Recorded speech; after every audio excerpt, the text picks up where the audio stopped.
kayo. Nung din si Pope Francis sa mga obispo, pari at mga seminarista sa Our Lady of the Assumption Cathedral o Jakarta Cathedral.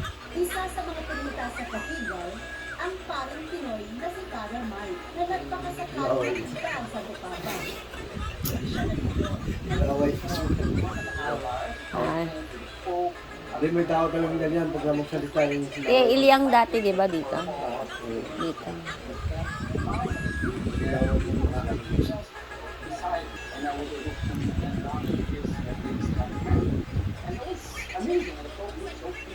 Bagamat isang Islamic country, ipinatutupad ng Indonesia ang religious tolerance o pagtanang sa pag-religion.